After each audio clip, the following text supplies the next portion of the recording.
Ladies and gentlemen, please welcome Attorney General Pamela Bondi.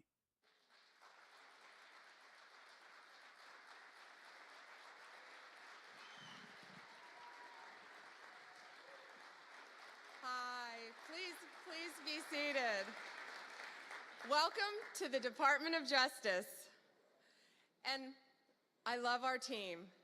Todd Blanche, Emil Bovey, Kash Patel, soon to be Terry Cole, Gadi Saralta. Thank you all. We are going to fight to keep America safe again.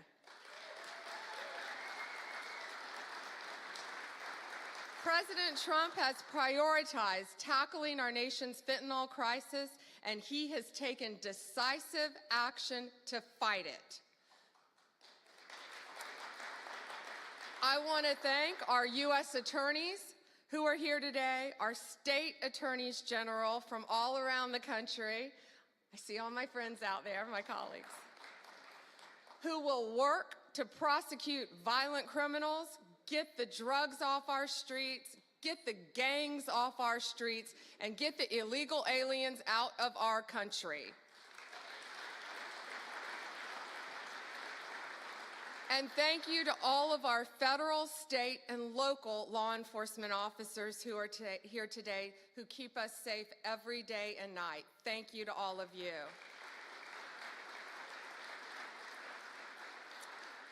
Today we have with us one of the most effective drug-seizing teams in the entire country. I said I wish I told them earlier, take them and put them in every major city in the country. Since January, they have saved millions of lives taking drugs and illegal weapons off the streets of Boston. And Todd, they asked us for more U.S. attorneys. I told them we're on it. Could you all please stand? This is Boston's DEA strike team. Thank you all.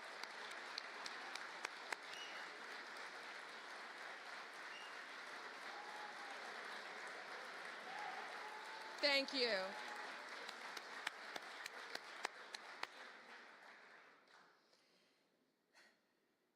We also have two angel moms here today.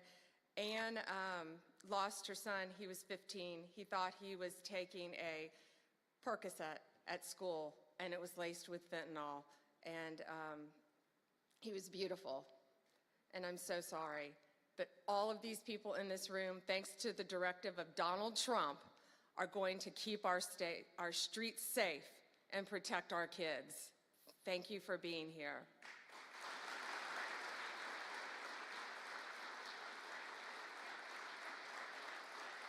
And Tammy's beautiful daughter, Kayla, was murdered violently by an illegal alien from El Salvador who should not have been in our country.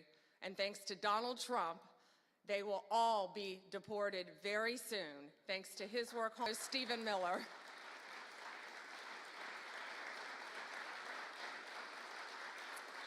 On stage, we have, this is 180 kilograms. It represents, not real, of fentanyl, okay? So this represents 1 kilo of fentanyl. In its pure form, this 1 kilo can kill 500,000 people.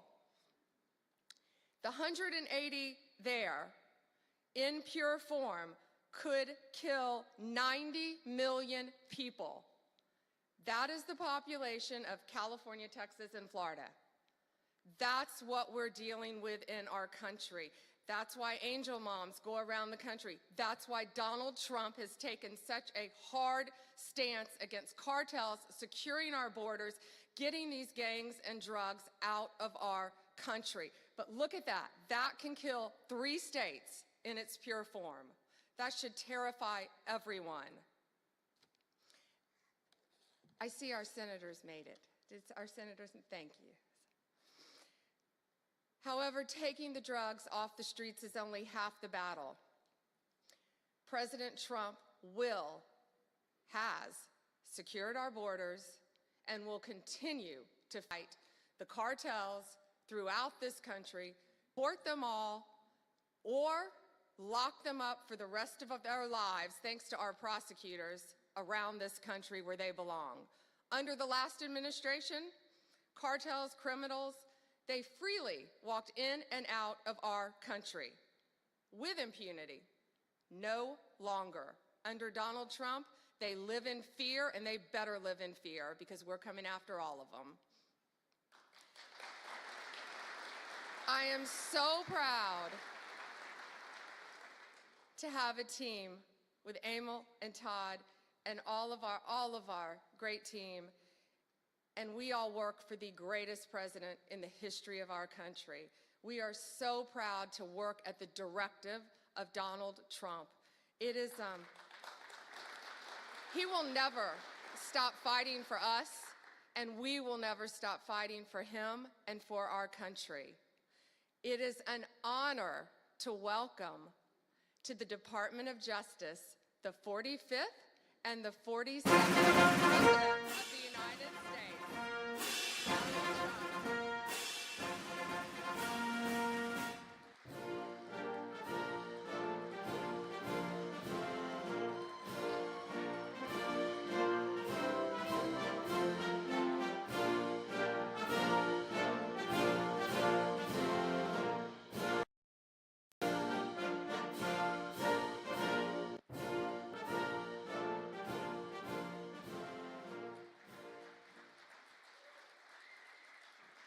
Well, thank you very much. Thank you. Thank you, Pam, very much. What a job you're doing. And it's a true honor to be with you today. This is a storied hall, if there ever was one. And based on the crowd, I think we broke the all-time record. But as we begin a proud new chapter in the chronicles of American justice, this really is something. We're turning the page on 4 long years of corruption, weaponization, and surrender to violent criminals, and we're restoring fair, equal, and impartial justice under the constitutional rule of law. And you're the people that are doing it. Very, very proud of all of you. Under the Trump administration, the DOJ and the FBI will once again become the premier crime-fighting agencies on the face of the earth. People ask me, what am I going to do about law enforcement all the time? The fake news back there, they're asking me that all the time. What am I going to do?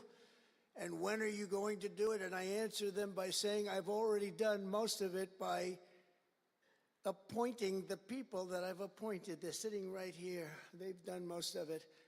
I don't do it, they do it. Right, Pam? I think, oh, you are so tough, they just don't know yet. Let me begin by congratulating the incredible people who will lead these historic reforms. And we start with somebody that you just saw, Pam Bondi. She's extraordinary, and I've known her very well for a long time.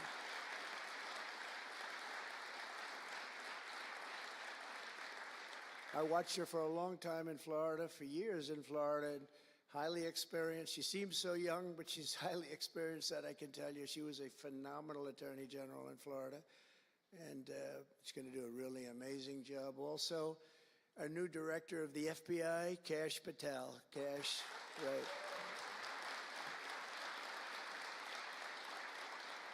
A man that I'm very proud of. I've known him and Emil for a long time under tremendous pressure. I saw these guys under some of the most corrupt judges it's not even imaginable how corrupt they were.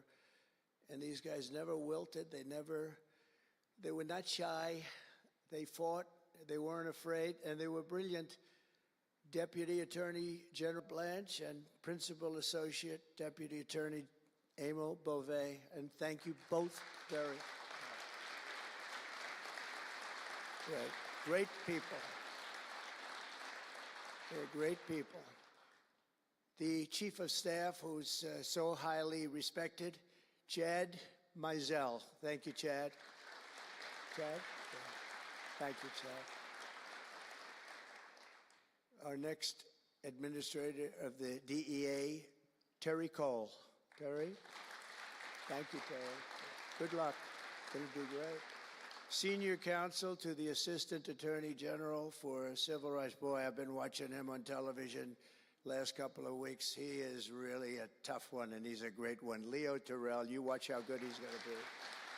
He's going to be so good. Thank you, Leo. Great guy. Assistant Attorney General of the Antitrust Division, who's got an incredible reputation. She'll do very, very well. Gail Slater. Thank you, Gail. Good luck. Great job. Now, we're joined by many, many great friends and terrific friends, and I won't be able to, too many to name, but some that I just see very quickly. General Flynn, thank you for being here. Here's a man who went through hell, by the way, and he shouldn't have. He's a patriot. He went through hell. We're also pleased to be joined by Senator Chuck Grassley and House Majority Whip. Where's Chuck? Hi, Chuck. House Majority Whip Tom Emmer. Tom, great job you're doing. Representative Guy Reschenthaler, one of the toughest names to say, but I got it perfectly, I think. And State Attorney General Ken Paxton, thank you very much. Thank you very much. Somebody who was with us early on, and she's really become a big star and very popular, Brenna Bird. Thank you, Brenna. Thank you very much. Steve Marshall, Alan Wilson, James Othermeyer, Chris Carr, Dave Sunday, Marty Jackley, as well as White House Deputy Chief of Staff, Stephen Miller. What a man Stephen is. Become a big star. Right, Emil? Steve Miller. Steve has been something very special. For generations, the Federal Department of Justice was one of America's most revered institutions. The men and women of the DOJ brought down the mafia, hunted down the killers, kingpins, and spies, tracked down terrorists and traitors, and tore down corrupt political machines all across America. This department commanded the respect and admiration of the entire world. And with Pam and Cash and all of the people I introduced and far more, big numbers, and all of you sitting back there, I recognize so many of you. But with you leading the way, it'll soon be the most admired and most respected of all. You're going to be more respected, and I really believe that there's also a lot of things to solve, a lot of problems to solve. I'm going to put you in the upper tier and maybe the top tier, and I believe that's going to happen. I'm so proud of the people in this room. But first, we must be honest about the lies and abuses that have occurred within these walls. Unfortunately, in recent years, a corrupt group of hacks and radicals within the ranks of the American government obliterated the trust and goodwill built up over generations. They weaponized the vast powers of our intelligence and law enforcement agencies to try and thwart the will of the American people. You remember the 51 intelligence agents that said, as an example, that Hunter Biden's laptop from hell came from Russia when they knew it came right from his bedroom. They knew that. It was a big lie, and they knew it so well. They spied on my campaign, launched one hoax and disinformation operation after another, broke the law on a colossal scale, persecuted my family, staff, and supporters, raided my home, Mar-a-Lago, and did everything within their power to prevent me from becoming the President of the United States. With the help of radicals like Mark Elias, Mark Pomerantz, and these are people that nobody's ever seen anything like it. So many others, but these are people that are bad people, really bad people. They tried to turn America into a corrupt, communist, and third world country. But in the end, the thugs failed and the truth won. Freedom won, justice won, democracy won, and above all, the American people won. There could be no more heinous betrayal of American values than to use the law to terrorize the innocent and reward the wicked. And that's what they were doing at a level that's never been seen before. And it's exactly what you saw with Joe Biden, Merrick Garland, and their cronies to do the building of the last 4 years. What they've ripped down is incalculable. But what you're going to build up is likewise something that will be breaking all sorts of records. They set loose violent criminals while targeting patriotic parents at school board meetings. They dropped charges against Antifa and Hamas supporters while labeling traditional Catholics as domestic terrorists. The Catholics, we did very well with the Catholic vote, so I want to thank them for that. They imported, they really did, record numbers. I would say, what's with the Catholics? They're really after the Catholics, so I don't know. They were after a lot of people. Maybe they didn't even know why. They imported illegal alien murderers, drug dealers, and child predators from all over the world to come into our country while putting elderly Christians and pro-life activists on trial for singing hymns and for saying prayers. They went to jail for that. Our predecessors turned this Department of Justice into the Department of Injustice. But I stand before you today to declare that those days are over, and they are never going to come back. They're never coming back.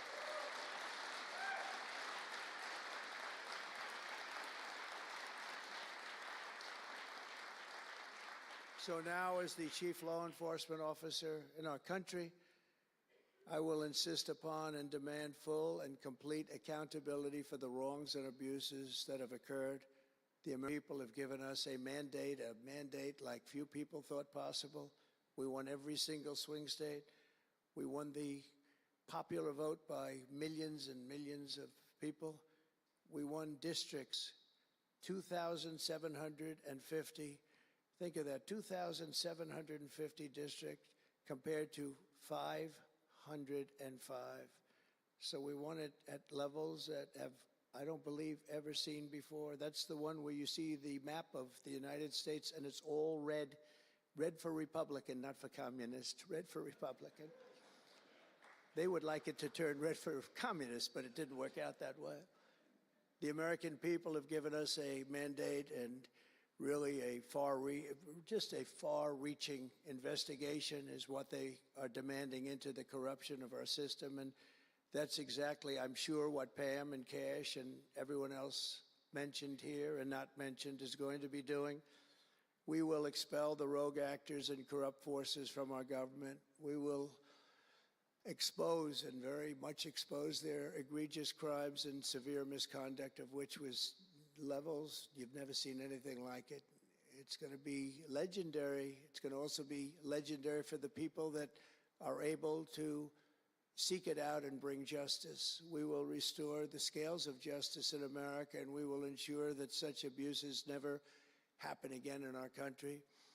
And that's why on day one I signed an executive order banning all government censorship and directing the removal of every bureaucrat who conspired to attack free speech and many other things and values in America. My administration stripped the security clearances of the disgraced intelligence agents who lied about Hunter Biden's laptop from hell. We revoked the clearances of deranged Jack Smith, Alvin Bragg, Letitia James, and the crooked law firms that aided their partisan persecutions. And I went through it. These are state and city courts, and the corruption is unbelievable. We also terminated the clearances of the Biden crime family and Joe Biden himself. He didn't deserve it. In fact, he was essentially found guilty, but they said he was incompetent, and therefore let's not find him guilty, I guess. Nobody knows what that ruling was, but I didn't want any part of it. I think I would have rather been found guilty than what they found with him. They said he didn't know what the hell he was doing, and therefore he's let him go. I said, you know, I'd rather be convicted, Pam, I think, than that. That was not good. I said, please convict me, don't say that. I pardoned hundreds of political prisoners who had been grossly mistreated. We removed the senior FBI officials who misdirected resources to send SWAT teams after grandmothers and J6 hostages. And it was a great honor for me to fire, I will tell you this, a great honor to fire James Comey. A great, great honor. That was nothing. There was no better day. A lot of people said, oh, that's too bad you did that. And they said that's going to be, and you know what? A year later, they said that actually saved the administration because the level of corrupt things that we learned after that turned out to be that they were doing, in fact, really bad things. He was a terrible person, did terrible things and persecuted people, and all in the guise of being an angel, but he wasn't an angel. We created a brand new DOJ task force and anti-Christian bias. And under Director Patel, we're getting the FBI agents out of the headquarters in Washington, D.C., and back on the streets in pursuit of dangerous criminals where they belong and where they want to be. And, you know, you have that big building, and it's a very big building, and they were going to build an FBI headquarters 3 hours away in Maryland, a liberal state, but that has no bearing on what I'm about to say, but we're going to stop it. Not going to let that happen. We're going to build another big FBI building right where it is, which would have been the right place because the FBI and the DOJ have to be near each other. You can't that's one thing I did learn from this persecution. The FBI and the DOJ work together. Now, in my case, they work together for bad purposes, but they do. They were always together. So how can you have one that's 3 hours away? But one thing I said to Cash, well, we're going to get a great building built. It's going to be a magnificent building. He said, sir, we don't need that kind of room. I said, what do you mean? He said, I'm just going to take a old Department of Commerce building that's about 25% the size, and that's what I need. We're going to have the best staff that you've ever seen, and that's what I need. It's in a nice location, but I don't need that big building. Why don't you just sell the site to somebody, and we're going to be very happy. And they want to have far fewer people, but we also want to have them in D.C., and if for no other reason, we like having law enforcement walking the streets of our capital, because when the bad guys are out there and they see there's an FBI agent, that's the ultimate in law enforcement, and they're not going to be acting so bad. We're cleaning up our city. We're cleaning up this great capital, and we're not going to have crime, and we're not going to stand for crime, and we're going to take the graffiti down, and we're already taking the tents down, and we're working with the administration, and if the administration can't do the job, we're going to have to take it back and run it through the federal government. But we hope the administration is going to be able. So far, they've been doing very well. The mayor's been doing a good job. We said there are tents galore right opposite the State Department. They have to come down, and they took them down right away. And so far, so good.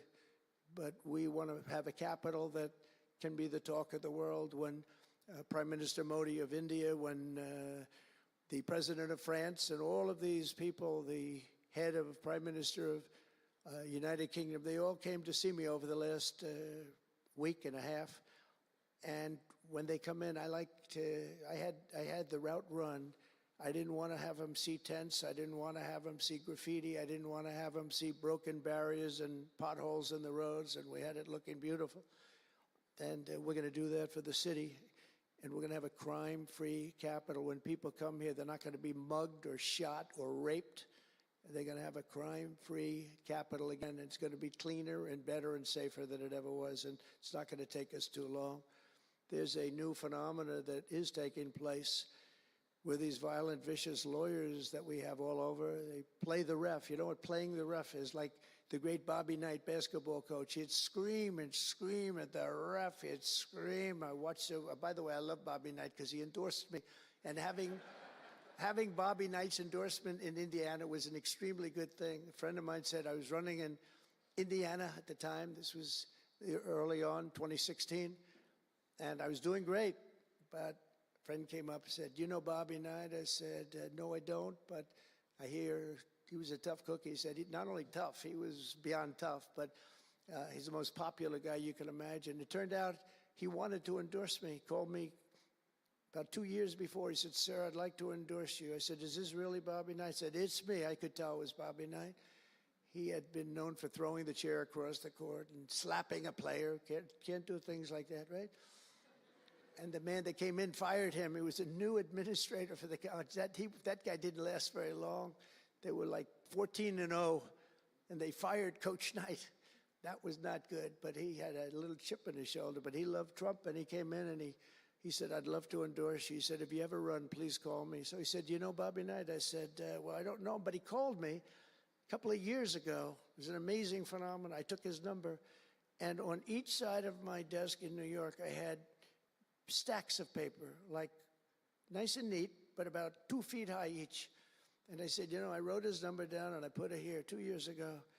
And I said, let me see if I can find it. It was almost like a miracle.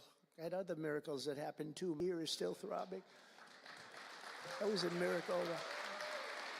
That was a miracle also, wasn't it? That was a miracle also. Thank you. Thank you, Leo. Thank you. Thank you, my man. That was a miracle. Anyway, no, that's very nice. Thank you. But so he said, Bobby Knight. So I said, you know, I put his name down and I wrote it down. It's in one of these stacks. I lifted up. There would have to be 2,000 to 3,000 pages in each stack. I lifted it up, the first one, had no idea. And there was his name on a little card, Bobby Knight with his number. It was like incredible. I tell that story all the time. And I called him and dialed a number. He said, I've been waiting for you to call. And he went out and he made a speech for me in a packed arena in Indiana, and it was over. It was over. He was a tough guy. He actually went a little far, you know. If you remember, he made a great speech because he was actually a motivational type guy, to put it mildly. But he left the stage, and then I'm talking, and he walks back onto the stage. I said, uh-oh, this is trouble. Why is he coming back? He was a big guy, too. Why is he coming back? He said, may I say a few more words? I said, yeah, go ahead, Bobby, say a few more words, a little different. And he said, and let me tell you something about this guy, Trump. This guy, if he has to, will use the nuclear weapons that we have. He will use he has no fear. He's going to use, and that's the kind of guy. And he walked off the stage. I said, I think I'm in big trouble, Pam. That was not good, but it worked out okay. In the meantime, we won the state in a landslide, and it was great. And it was just an amazing period of time. But this is the most amazing period of time. I think this is more amazing. What's taken place has been more amazing. I think it's more consequential. And if we do the job, you know, one of the big media outlets said what we did was the most consequential election in the last 129 years. Well, if we do the job that we're all capable of doing, I think it's going to prove to be that and then some. And that's what we want to do. We have a real big shot at making this country so great, so great. What happened to our country was so sad. What they've done in 4 years to our country with the borders, with Afghanistan, the most embarrassing period of time, allowing the Russian situation, it was never going to happen, with Ukraine, allowing October 7th to happen, would have never happened, because under me, Iran was totally broke. They had no money. They weren't giving any money to Hamas or Hezbollah. It was totally broke. But allowing inflation, look at what inflation's done to people, been so devastating. And now you see that, by the way, price of eggs is down 35% in the last week and a half. We're doing a good job. Brooke is doing a good job. Brooke Rollins and everybody. And inflation's down, interest rates are down, gasoline has come down to a level that we haven't seen in a long time. All things that we wanted to do, because then everything else is going to be coming down. We want it to come down. We want bacon to come down, and groceries, a term I used to use. It's sort of an old-fashioned term, but I used to use it on the campaign trail, those last 90 perfect, beautiful days. We just hit it. And I want to thank Susie. You have done a great job. Susie Wiles. Great job, Susie. A big magazine just named her the most powerful woman in the world, and that's okay with me. She is the most powerful woman.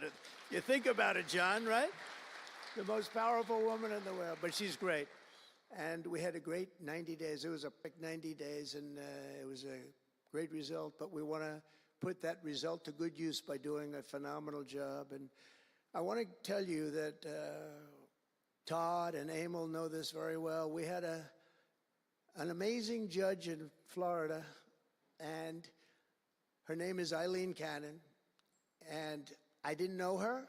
I still don't know her. I don't believe I ever spoke to her, even during the trial, but I did appoint her, federal judge, and these fake lawyers, these horrible human beings, were hitting her so hard, public relations-wise. They were playing the ref. I don't think it's legal. I don't think it's legal. They might as well go out and just shout it in a courthouse. They were saying she was slow, she wasn't smart, she was totally biased, she loved Trump. I didn't know her, other than I saw her the couple of days that I was in court, and I thought her decorum was amazing. Anything bad they could say, though, they were saying about her, it was whatever they could say bad about a human being, all made up, because actually she was brilliant. She moved quickly. She was the absolute model of what a judge should be, and she was strong and tough. And how do you get them to stop if you're a judge? How do you get them to stop with the playing the ref? Bobby Knight would play the ref. That's why I brought up the Bobby Knight story. He would play the ref. He'd scream at the ref. He'd scream so hard. Oh, boy, it was terrible, actually. And the people would come up, his assistant coaches would come up to play. Coach, don't do that. Don't do it. He said he's not going to change his tune, coach. He called it. He's not changing. I don't care. And he's screaming. That's when he threw the chair. He starts going crazy. And he said, no, he's not going to change this time, but he's going to change for the next play. And sure as hell he did. You know, Bobby, by the way, had the last undefeated team in basketball. And relatively speaking, you know, he had a team. He always had a team. He never had that. Well, he had a couple of great players, obviously, some top NBA, but very few relatively. He had a team, but he won the national championship 3 times. But he had the last undefeated team in basketball. And he would play the ref, and he would scream at him. He knew exactly what he was doing. They're doing the same thing. He said, no, he's not going to change now, but he's going to change for the next one. That's what he wanted to do. He wanted to scare the hell. They wanted to scare the hell out of the judges, and they do it. And how do you stop it if you're a judge? Because you want to go home, you have a family, you have children, and the New York Times will write whatever these people say, and the Washington Post, and the Wall Street Journal, and MSDNC, and the fake news CNN, and ABC, and CBS, and NBC, and they'll write whatever they say. And what do you do to get rid of it? You convict Trump. All you have to do is be really tough on him and ultimately convict him, and they leave you alone. It's totally illegal what they do. I just hope you can all watch for it, but it's totally illegal. And it was so unfair what they were doing to her. But they do it all the time with judges. But in her case, she was very courageous, and it only made her angry. Wouldn't you say? It just made her angry. She didn't like it. A lot of them say, oh, please don't say that about me. My family, what's my husband going to say? What's my wife going to say, or my kids? Please don't say that. And it had absolutely no impact on her and against me, which was a case. I will not use a bad word. I promised my wife I would never use a bad word, so just a little bad. The case against me was bullshit. And she correctly dismissed it. She correctly, look at Emil, he's looking, he said, that's interesting. But these 2 guys were warriors. You got a warrior here. You got 2 warriors, I can tell you that. You got a whole bunch of them. But, and they wouldn't quit. They wouldn't take no for an answer. They just wouldn't quit. These 2 people right up here, and some others that are involved with it indirectly. And what the lawyers do is they're doing it to the Supreme Court justices, hoping that they'll be overcome by the horrible things they say about them. They say things about Supreme Court justices and judges that are just horrible. They're playing the ref. Remember the way they treated Justice Thomas and Justice Alito and Justice Kavanaugh, Justice Gorsuch. Chief Justice Roberts gets treated unbelievably badly, and they're hoping that they can sway them to go along because, again, what do? They're humans. You know, like it would be wonderful if everybody was just a perfect computer machine. But they're not. They're humans. And they don't want to be accused of many, many things, including gross incompetence. They don't like it, and they don't want it. There's not much they can do about it. You know, they're in a position they can't really fight back really very well. And so what they do is sometimes they get weak.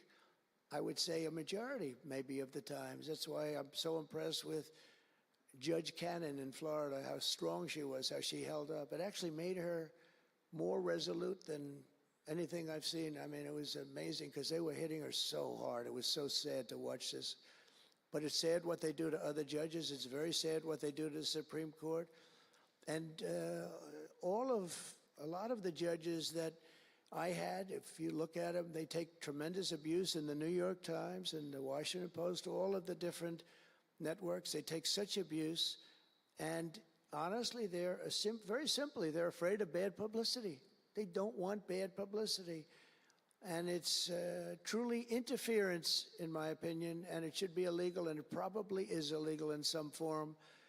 There's no difference than speaking to a judge or shouting to a judge or doing whatever you have to do in a courthouse. They're doing it behind the back. They're usually doing it anonymously. They're saying anonymously, off the record, the judge is no good, but everybody knows where it's coming from. And it's totally coordinated. It's a campaign, and it's by the same scum that you have been dealing with for years, like guys like Andrew Weissman, deranged Jack Smith. There's a guy named Norm Eisen. I don't even know what he looks like. His name is Norm Eisen of Crew. He's been after me for 9 years. Now, Crew is a charitable organization. And the reason I'm saying this, Todd, is I'm only going to get one chance to say this. But these are bad people. I don't know who he is. I don't know what he looks like. But everything I read is Norm Eisen of Crew. And Crew is a charitable organization. And that's a political thing. His sole life is to get Donald Trump. And he's been vicious and violent, and he's trying, and he probably had pretty good success over the years. But with me, how did he do? I think I'm president. Am I here because I'm president? But we had to take all of that abuse. Even during the trials, we had to take tremendous abuse. Like, you know, these wonderful guys, they're not legitimate people. They're horrible people. They're scum. And you have to know that. And you're going to have these cases where you can't allow yourselves to be deflected. You just can't let it happen. You have such a higher calling. And I believe that CNN and MSDNC, who literally write 97.6% bad about me, are political arms of the Democrat Party. And in my opinion, they're really corrupt and they're illegal. What they do is illegal. It makes no difference how big a victory I had. I can have the biggest victory in history. It makes no difference what kind of a failure the other side has. These people are going to go after me. And I said it during the other night, during the big speech on Tuesday night. I said about Democrats, and I don't like that. I have great respect, by the way, for what Schumer did today. He went out and he said that I'm going to have to vote with the Republicans because it's the right thing to do. I couldn't believe what I heard. But, you know, I think he's going to get some credit for it. I think. Let's see what happens tonight with the big vote as it comes. But these networks and these newspapers are really no different than a highly paid political operative. And it has to stop. It has to be illegal. It's influencing judges, and it's really changing law, and it just cannot be legal. I don't believe it's legal. And they do it in total coordination with each other. And everything we do, we're restoring law, restoring order, and restoring public safety in America. That's what we want to do. And we're bringing honor and integrity and accountability back to the highest levels of the FBI, DOJ, and throughout our government. We're bringing our country back faster than anyone ever thought possible. We're working so hard at doing it. And we want fairness in the courts. The courts are a big factor. The elections, which were totally rigged, are a big factor. We have to have honest elections. We have to have borders. And we have to have courts and law that's fair. Well, we're not going to have a country. Crooked Joe Biden got us into a real mess with Russia and everything else he did, frankly, but he didn't know about it. And he, generally speaking, signed it with auto pen. So how would he know? That auto pen is a big deal. I don't know. You know, they're having who's doing this? So when my people come up, Will and all of the people, Steve, they come up and, sir, this is an executive order. They explain it to me, and, you know, 90% of the time I sign it. 99% of the time I say do it. But they come up and I sign it. But you don't use auto pen. It's, number one, it's disrespectful to the office. Number two, maybe it's not even valid because, you know, who's getting him to sign? He had no idea what the hell he was doing. If he did, all of these bad things wouldn't be happening right now. But we're going to get you back into a great position, and we've already started. They say that we had the most successful first month of presidency. Not a long time, but it's still a lot. It's like if you're a golfer, sinking a 3-foot putt on the first hole gives you confidence to sink something on the second hole. But if you miss that first putt, you don't like to have the putt on the second hole and the third hole. It could be a very bad experience. It's nice to get that first month, and now we have more than a month. Now we have a month and a half, and it's going really, really well. I can tell you as a little secret, although the cameras are blazing back there, so it's not that much. But I think we're doing well, as you have been hearing about Ukraine. I think we're doing now well with Russia. We're speaking with President Putin. We want to get the war over.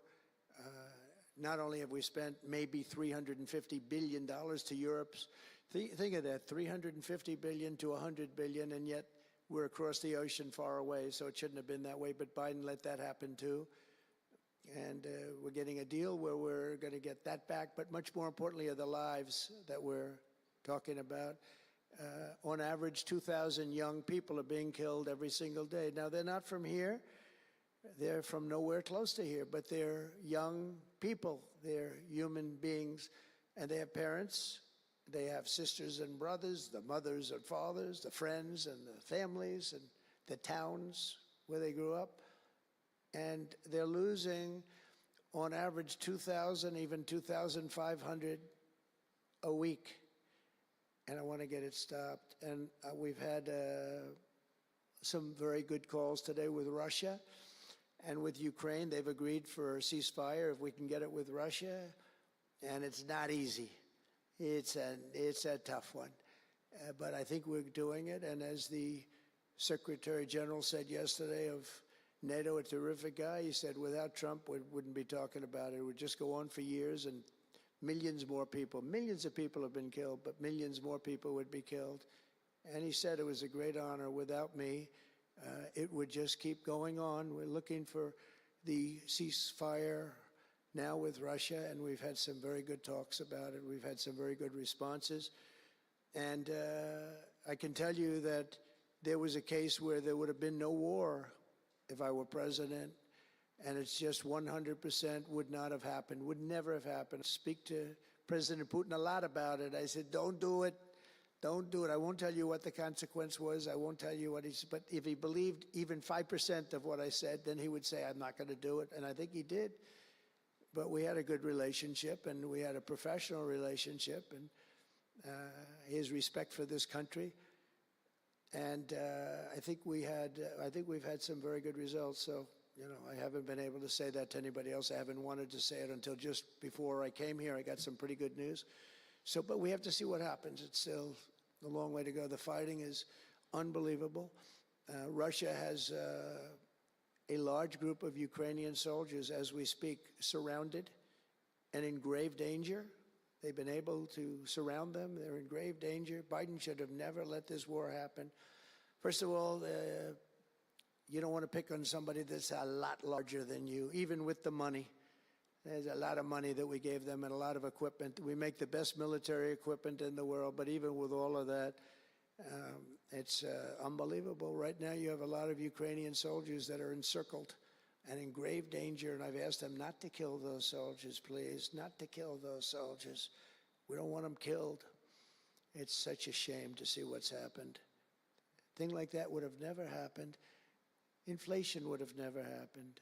October 7th would have never happened. Israel, Iran had no money. They were totally broke. Think of it. They had no money to give to anybody. They were totally broke. And within a short period of time, as soon as Biden came in, he took out all the sanctions. In China and everybody else that wasn't buying oil from Iran was buying it at levels that they never spent before. And it was a sad thing. And if you look at Afghanistan, that was probably what got Putin started, because when he looked at how horribly we looked, I think the most embarrassing day, not that we got out because we were getting out, I would have been out faster than them. I was the one that got it down to the right level. But we would have kept Bagram, the big Air Force base. We would have kept it. Right now, China occupies Bagram. And the reason we would have kept it is because they were 1 hour away from where China has and builds its nuclear missiles and weapons. And they gave that up. At the dark of night, they left the lights on, and they left the dogs behind, by the way. A lot of people say, what about all the dogs? They had a lot of dogs, and they left the dogs behind. And What a shame. What a shame. The way we got out, I think it was the most humiliating time in the history of our country. The way it happened, not that we were getting out because we wanted to get out, but we would have gotten out with dignity and strength. And what a difference a rigged and crooked election had on our country when you think about it. And the people who did this to us should go to jail. They should go to jail. So I just want to say God bless America, because we have to say God bless. We're lucky we're still here, frankly. And this whole thing could lead, I think we have it. I think we have it. But this could lead to World War III very easily. Could very easily lead to World War III, but I think we're in pretty good shape. A lot better than we were before we got involved, that I can tell you. That was heading into World War III territory, and that would have been a war like no other because of nuclear weapons and other types of weapons that people you don't even want to know about. But as many of you do know, well, we're focused on persecuting, and these people were really focused on persecuting Republicans. The last administration presided over the worst increase in violent crime in our country in many, many decades. We had levels of violence and crime, and a lot of it had to do with the illegal immigrants that came in. Remember when I used to complain about it? Because I knew how tough they were, how mean they were. And they said, no, people that come into our country are all wonderful people. No, they're not wonderful. These are stone-cold killers. These are killers they make our killers look nice by comparison. They make our killers look nice. These are rough, tough people with the tattoos all over their face. Historically speaking, I don't want to discriminate against anybody, but historically speaking, they're not going to be the head of any major bank that we know of.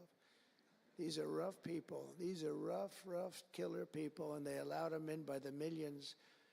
In major cities like New York, Chicago, and Washington, mothers can't walk their children to the park without fear of being shot or killed or raped or anything.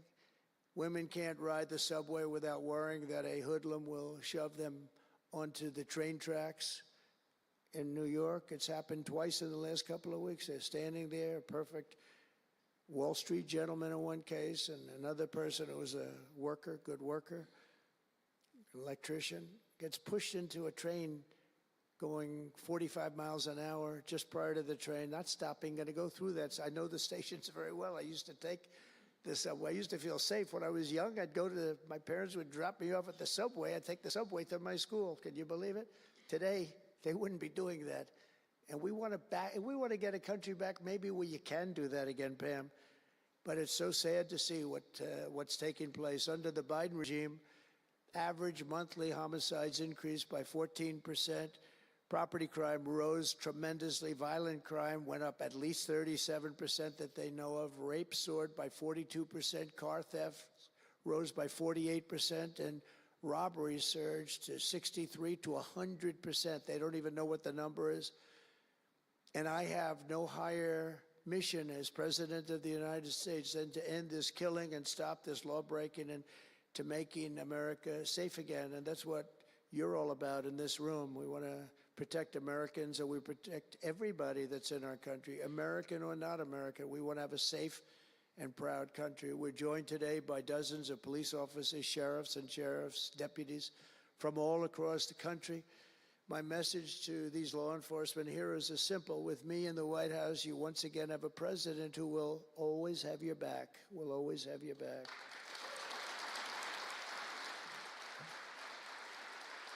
Thank you, folks. Thank you. That's a lot of good-looking people. I will tell you, I feel safe. I'm glad you're in the room. I feel even safer. It's a lot of great people. On day one, I signed an executive order directing Attorney General to ensure that anyone who murders a police officer immediately, with as fast a trial as we can have, gets the death penalty.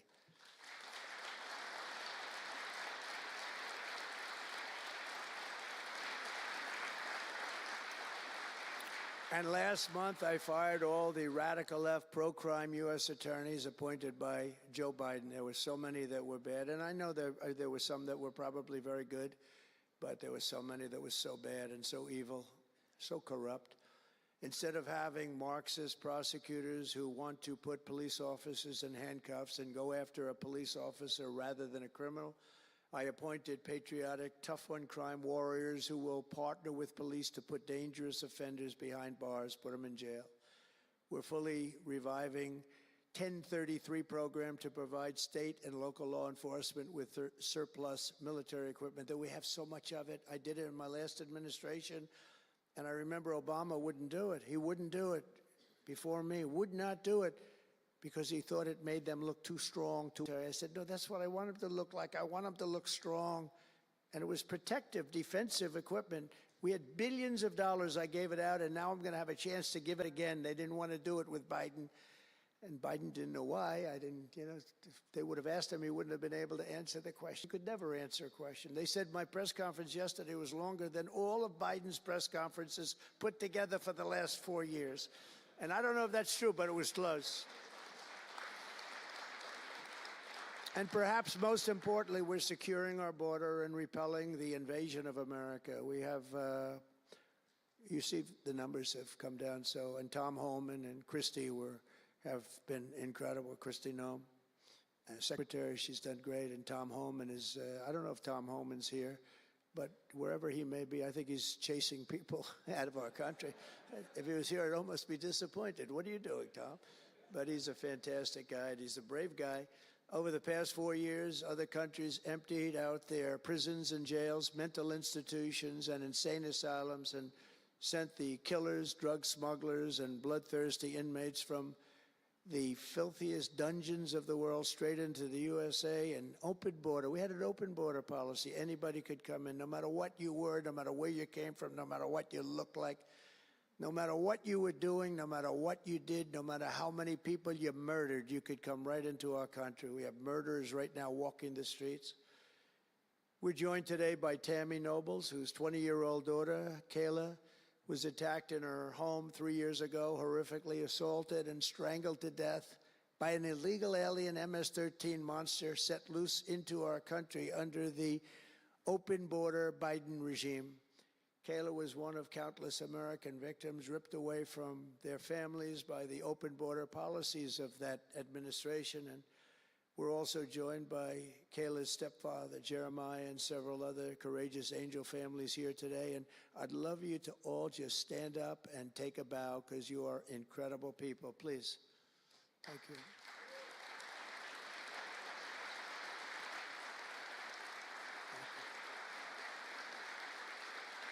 Thank you.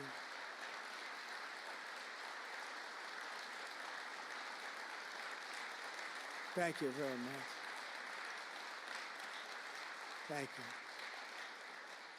But I want you to know that we are working every day to expel these savages from our country and ensure that what happened to your loved ones will never happen again. So their legacy is going to be a great one. Thank you all very much. We appreciate it. On day one of my administration, I declared a national emergency on our southern border. In our first full month in office, we achieved the lowest level of illegal border crossings ever recorded, okay? Even lower than 4 years ago. For years, Democrats and the media kept saying that we needed new legislation. We have new legislation. We needed it immediately, and I never had legislation. I had the best border in the history of our country for almost 4 years. And by the time I got out, we had the lowest numbers ever. My favorite chart of all time was brought down that day. And on that chart said we had the lowest numbers ever. But it turned out that we really didn't need new legislation. All you needed was a new president.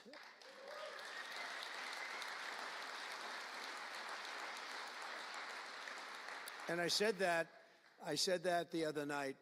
That's all you needed was a new president saying, close the borders, because the Border Patrol is unbelievable, ICE is unbelievable, and all of our law enforcement is just incredible. All of you guys are amazing, and the people of our country respect you and they love you, and a lot of times you don't hear that because you have to listen to the fake news back there, but they have great respect for you, so I just want you to know that. And you know, that includes our fire departments too. They don't get spoken about enough. You know, they go into some of the areas I read where they're shooting them off ladders. Can you believe it? They go up to put out a fire, Leo, and they go and they shoot them off a ladder. It's just unbelievable. These firemen and women are incredible. So I want to put them in the same category because they're just incredible. I also like that the fact they voted for me like at 94%. So I have to mention them. I have no choice, right? But the truth is they're phenomenal people. The law enforcement, fire, everybody, they're phenomenal. Basically first responders, because that's what they are. They're first responders. And we're ending the migrant occupation of America. And what we're doing now is we're liberating our cities and our suburbs and our towns. And you see a big difference. I'm getting calls all the time from even leaders of other countries saying, sir, the whole world feels liberated now. It feels like there's a light over America, but there's a light over the whole world. I hear that so much. It's so nice to hear, too. And I feel it. I mean, I feel it. I look at it. I see the polls. I don't know if the polls are right, but they're certainly very good. I'll take them right now. It's amazing, amazing what's taken place in such a short period of time, really 6 weeks, but it's longer than that. It's really November 5th. I think that hopefully will go down, if you do your job great, it'll go down as the most important day, one of them at least in the history of our country. You know, July 4th was pretty, 1776, it was pretty important too. But let's see if we can top it. Can we top it? I don't know. That's a tough one, but we're going to try. But it will be one of the most important days in the history of our country. So I think, and I think everybody in this room wants that to happen. Last month, we officially designated MS-13 and Tren de Aragua. That's the Venezuelan gang, the toughest gang, they say, in the world, and the Mexican drug cartels as foreign terrorist organizations. That's a big deal. Nobody wanted to do that in the past.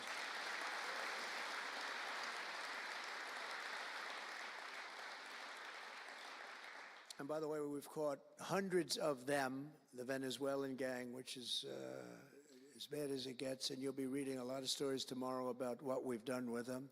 And you'll be very impressed, and you'll feel a lot safer, too, because they are a vicious group. They went into Colorado. They took over areas of Colorado. They sort of were like me. They were in the real estate business, but they didn't go out and get financing. They just took over a building and kept it. And they said to the tenants, get the hell out of here. One man called the police, and they cut off his fingers. And they say, you call again, your other fingers, and you call a third time, and you're dead. These are people and bad people, and we're getting them out of our country. And some are so bad, we don't want to get them out. We have to put them in jail because we don't want to even take a chance that they can come back. Thanks to our efforts, Mexico recently handed over 29 of the biggest cartel leaders, including the depraved kingpin charged with the 1985 murder of DE agent Kiki Camarena. And that was a big deal, if you know. They've been looking for this person for years, many years, and we got him. This evil killer will be now prosecuted to the fullest extent of the law. And we know that, well, let's put it this way. I have to be nice. It's a very strong case. We're stopping the criminals pouring across our borders at record levels, and we're also stopping the massive quantities of deadly drugs. In 2023 alone, drug overdoses killed more Americans in 12 months than they did during the entire decade between 1980 and 1990, so 10 times more, but it's much higher than that. More Americans died from fentanyl last year than died in the Korean War, or the Iraq War, the Afghanistan War, all of them combined. That's why I've placed large tariffs on Mexico, Canada, and China, and they will remain in place until these deadly poisons stop pouring into our country. And I will tell you, as soon as I put on the tariffs on Mexico, Canada, and China, unbelievable results have been seen in the last few weeks. Unbelievable results. They weren't happy about it. You probably read they weren't happy, but they are working like hell to end it. They weren't working very hard before I did that. With us today is a brave mother and advocate, Ann Fundner, who lost her beautiful 15-year-old son, Weston, to fentanyl. And Ann, if you would, I'd like to ask you to come up your words, please. Thank you.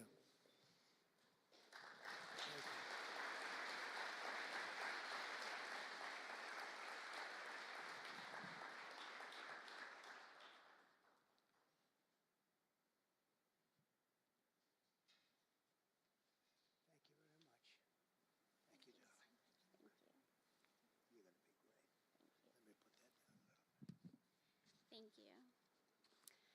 Well, first I want to say thank you. I think this is the biggest honor of my entire life, being on stage with President Trump. But I want to tell you a little bit about my son, Weston, who absolutely loved President Trump.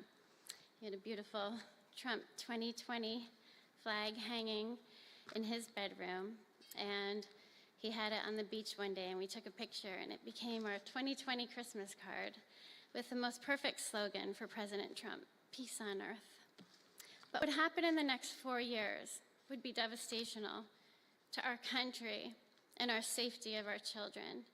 And in 2022, Weston lost his life, a freshman in high school at the age of 15, from a single pill that took his life. The cartels were allowed to operate on American soil and took hundreds of thousands of American lives. And so we knew there was only one person that could save us from the devastation on our American soil, and that was President Trump. And so in 2024, we did the best thing that we could do to keep America safe again, and we elected President Donald J. Trump. Thank you. Thank you. Thank you.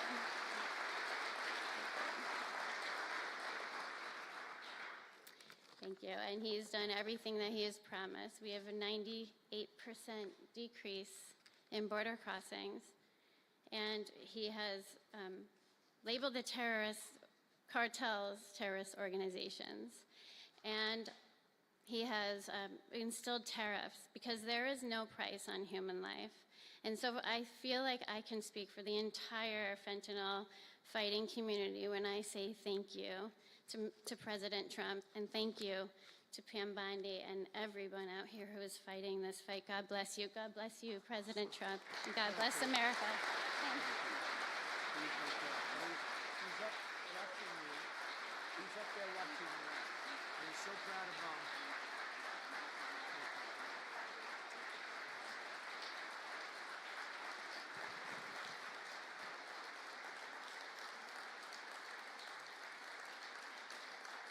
Thank you, Ann, very much. Weston is, I just said to Ann, Weston is up in heaven watching his mom, and he's so proud of you. He's so proud of you. Thank you. We're also joined today by a number of other American families who have lost loved ones to fentanyl, and I'd love you to just stand up for a second, and we want to acknowledge you, and also your daughters, your sons. They're looking down on you, and they're loving you like crazy. So thank you very much. Thank you.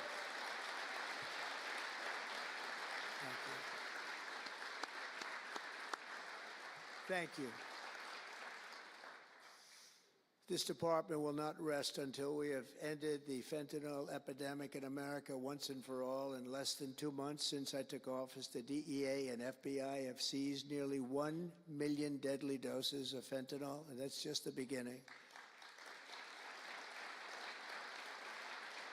At my direction and working with Pam and everybody else, we've launched an all-out war on fentanyl traffickers, and it's a war that we're going to win. We're going to win this war. I spoke with the president of Mexico, very nice woman, very fine woman, and I said, let me ask you, you're sending a lot of drugs into our country. We're not liking it at all. Can't do that. But I said, is Mexico, does it have much of a drug? She said, no, we're not a consuming nation. I thought it was an interesting term. And I said, why? And which I've heard also, by the way, they're not a consuming nation. They distribute, but they don't consume. But I said, why are you not a consumer? Well, we're very close with family. I said, so we're very close with family, too. I mean, our families are being devastated, and we're just as close. Why else? She said, well, we spend a lot of money on advertising saying how bad drugs are. They're very rough ads. They show the skin falling off and the teeth falling out and going blind and losing hair and everything that these things do. You look like you just came out of a horrible concentration camp. And she said it was, they're rough ads.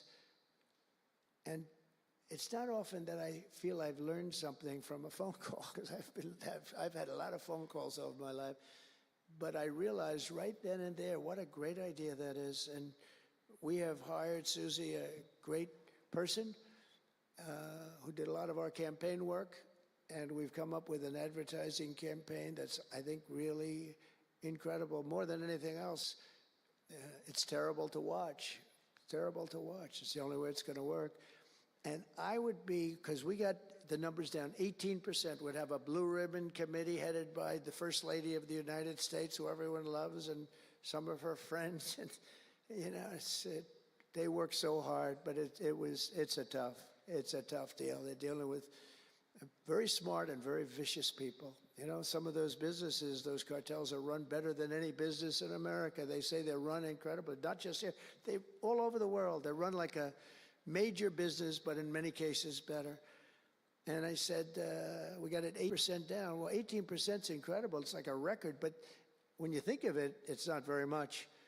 And the way you get down, if you want to get it down to close to 100%, is with the death penalty. But I think maybe America is not ready for that. China has a death penalty. Singapore has a death penalty. Various places have the death penalty. Wherever you have the death penalty, you don't have drugs. But I just don't know if this country is ready for it. So I tell people, and it's always an option, but I don't know. I just don't know if you're ready for it, and that's okay. It's nothing you can do. But what we're going to do is we're doing this campaign, and I think we can get it down 50% with this campaign, because when people see all the horrible things that these drugs do to you, we're especially focused on fentanyl. When they see all of the horrible things that happen when you take drugs, how you look, you lose your look. Everyone's vain. They don't want to lose their look. The look is so important. And I think when they see these things, they may say, you know what, I'm going to take a pass. But there is big danger. Pam and I were talking about it before. A lot of people are taking fentanyl and not even knowing. They think they're doing something else, or maybe taking another drug, but at a much lower level. And they die. You can put on the pin, think of this, the head of a pin, fentanyl, and it's too much, and it will kill the strongest person in the room.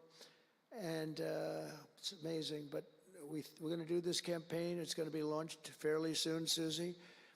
And I think it's going to have a big impact. I think if we got it down by another 30, 35 points, and I really believe we can. I think that's an incredible idea. So I thank the President of Mexico, actually. It was a call on tariffs, and we talked about drugs. And she gave me an idea that I think will be very successful, and based on what I saw, it's going to be amazing. Under our leadership, this department is once again laser focused on protecting the American people. We're defending our borders, our streets, our children, and our good, really God-given, this is God-given rights and liberties once and for all. We're going to defend our country, and we're going to defend our rights. Etched onto the walls of this building are the words English philosopher John Locke said, "Where law ends, tyranny begins." And I see that, and I saw it over the last 4 years when somebody was allowed to attack viciously with this department and the FBI. His political opponent, how did that work out? Didn't work out too well, but it wasn't pleasant. It wasn't pleasant. I was attacked by a political opponent, and probably it helped that I was attacked more than anybody in the history of our country. Alphonse Capone, the great Alphonse Capone, legendary, Scarface, was attacked only a tiny fraction of what Trump was attacked.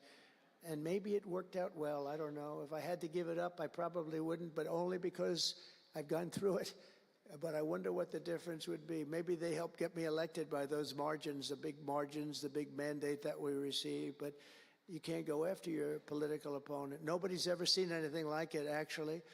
And hopefully they won't see anything like it. But now, with the return of law and order, the entire world is witnessing the triumph of American justice and American freedom. That's why we're here today, gathered with people that have love for our country.